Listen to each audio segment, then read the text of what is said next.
नमस्कार मित्रांनो आणि मुलांनो, आज आम्ही कक्षा 8वीं चे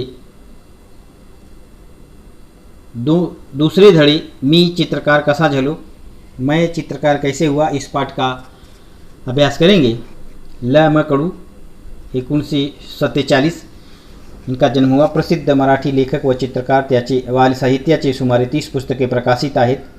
त्यांची झाड हे लहान मुलांसाठी असलेले द्विभाषिक पुस्तक, खारीच्या वाटा हा कथासंग्रह, जॉर्ज कार्व्हर हे चरित्र, रावीचा मोर हे बालसाहित्य इत्यादी पुस्तके प्रसिद्ध आहेत। त्यांना 2017 साली खारीच्या वाटा या पुस्तकासाठी साहित्य अकादमीचा बालसाहित्य पुरस्कार व 2014 साली महाराष्ट्र शासनातर्फे उत्कृष्ट वाङ्मय निर्मितीचा साने गुरुजी पुरस्कार मिळालेला आहे। शेवगाव अहमदनगर येथे जानेवारी 2018 मध्ये झालेल्या बालकुमार साहित्य संमेलनाचे अध्यक्षपद त्यांनी भूषवले। निसर्गाच्या सानिध्यात आपल्यातील उपजित कला शोधण्याचे अनेक मार्ग सापडतात हे लेखकाने स्वानुभवातून या पाठात सांगितले आहे। आता सुरू करूया आपण हे पाठ। मी तुमच्या एवढा असताना जे अनुभवलं पाहिलं ते तुम्हाला सांगणार आहे।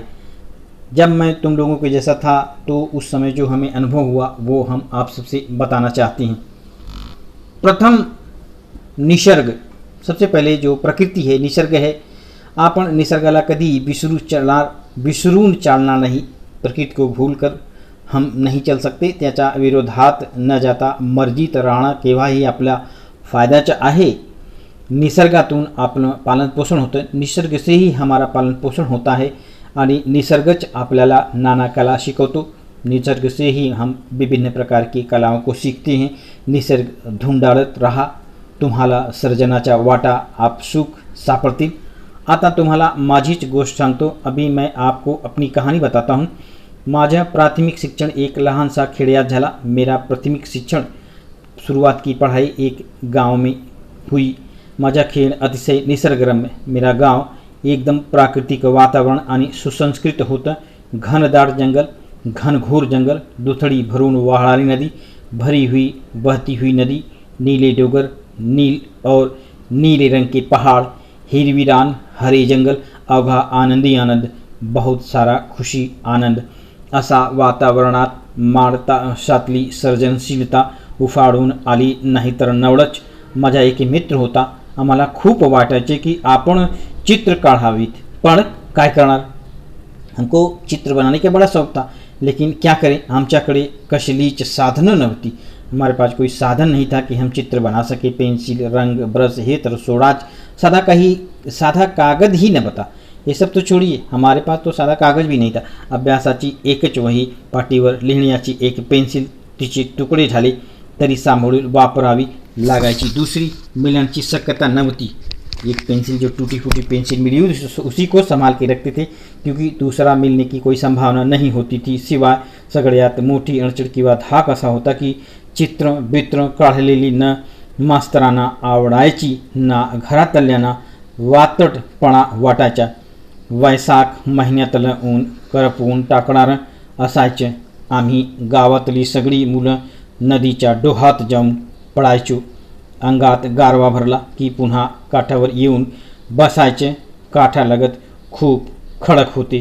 पाण्याच्या प्रवाहामुळे गुडगुडीत सपाट झालेले लांब रुंद पसरलेले आम्हाला तिचे आमच्या कैनवास सापडला। या भल्या थोरल्या खडकावर मनसोक्त चित्र काढता येणार होती। खूब मन भर की खूब इधर चित्र खींच सकते थे, चित्र बना सकते थे, पण कशानं काढलं, लेकिन कैसे चित्र बनाए तो ही मार्ग सापडला। वो भी रास्ता मिल गया। आमच्या त्या भागात तांबूस रंगाचा मुरूम असतो, शिवाय पिवळट रंगाचे दगड ही सापडतात। ते दगड आपटले की त्याची पिवळी फक्की पडते, अगदी बिटासारखी असते। हवा तसा पाणी घातलं की पीला रंग तैयार। इस प्रकार से हम लोग पीला रंग तैयार करते थे। मुरुमाचा खडा ओला करून घेतला आणि खडकावर चित्र रेखाटणं सुरू झालं और उस पर चित्र हमने बनाना शुरू कर दिया। काय काढू आणि काय नको असं व्हायचे। गुडघ्यावर टेकून रेस काढ्यात रंग व्हायचो।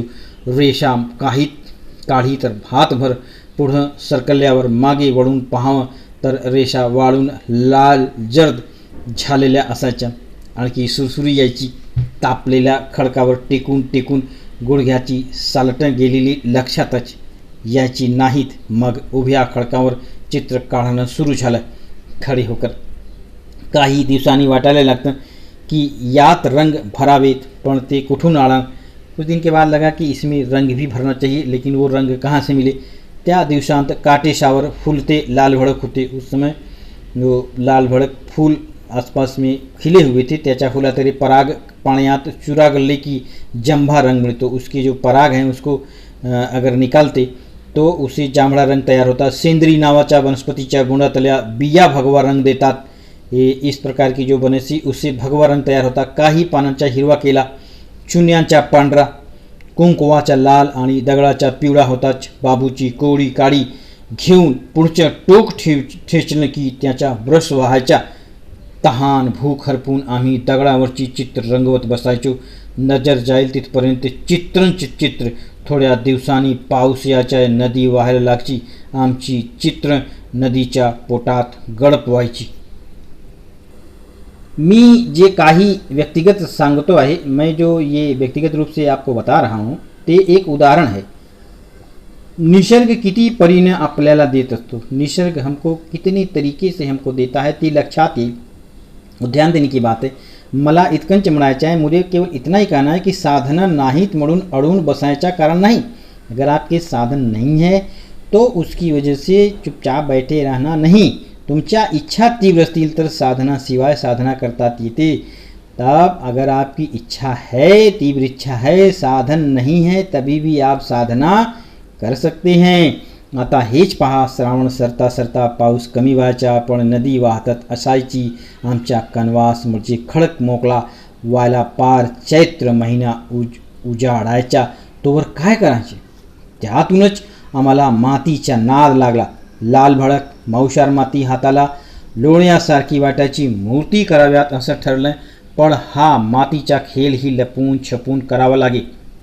कधी गोठ्याच्या मागच्या बाजूला, नाहीतर गावातील मंदिराजवळच्या बकुळीच्या झाडाखाली आमचा उद्योग चालायचा. मूर्ती करून वाळत ठेवला की नाही, काही काळानं त्यांना जडे तावून ढासळल्याचा, हिरमोड व्हायचा. त्यावर काहीतरी उपाय शोधण्याचा हवा होता. विचार करता करता लक्षात आलं की गाईचं शेण ओलं असताना जसं असतं तसंच वागळ्यावरही राहतं.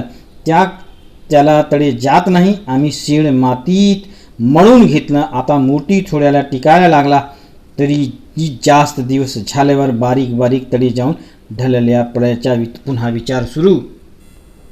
आमच्या गावात आठवडी बाजार भरायचा. हमारे गांव में एक हफ्ते में एक बार बाजार लगता है. माधू आयते कपडे विकायला आयचा. सगळा डोंगर भाग फक्त पायवाटा. तो आपला मार घोड्यावर लादून आणायचा. नानदुखीच्या झाडाची दाट सावली पडायची. तो झाडाच्या मुळीला घोडा बांधून ठेवायचा. आम्हाला घोड्याची लीद दिसली. लीद म्हणजे घोड्याचं शेण. त्याच्या बरेच धागे धागे दिसत होते. हे धागे माती धरून ठेवतील असा विचार करून आम्ही तो प्रयोग केला. आता आमच्या मूर्तींना बिलकुल तडे जात नव्हते. केवढा आनंद झाला हे मला शब्दात सांगता येणार नाही की मी माध्यमिक शाळेत असताना आर्किमिडीज या शस्त्रज्ञाता धडा वाचला. त्याला हवं होतं की ते तत्व शोधण्यासाठी तो साध्या वाटणाऱ्या गोष्टीतही शोधत राहायचा. ते सापडल्यावर तो नहाडी घरातून युरेका युरेका करत धावला सुटला. तेव्हा माझ्या लक्षात आलं की आपल्यालाही तेवढाच आनंद झाला होता जेव्हा मूर्तीना तडे जाण्याचं थांबलं होतं. आपल्यापुरता काय होईना, पण तो एक शोध होता. मुलांनो, मी तुम्हाला एवढंच सांगेन. बच्चों, मैं तुम्हें केवल इतना ही कहूँगा कि तुमच्या प्रत्येकात आर्किमिडीज दडलेला आहे. तुम प्रत्येक में आर्किमिडीज है. त्याला कायम जागता ठेवा. उसको कायम रखो. तुमच्या आभाल कायम आनंदा भरलेलं राहील. तुम्हारे अंदर जे आनंद भरा रहेगा, खोजने की, सीखने की प्रवृत्ति तुम्हारे अंदर रहेगी, वो अपने आप में भरी रहेगी. तो इस प्रकार से हमारा ये वीडियो समाप्त होता है. धन्यवाद.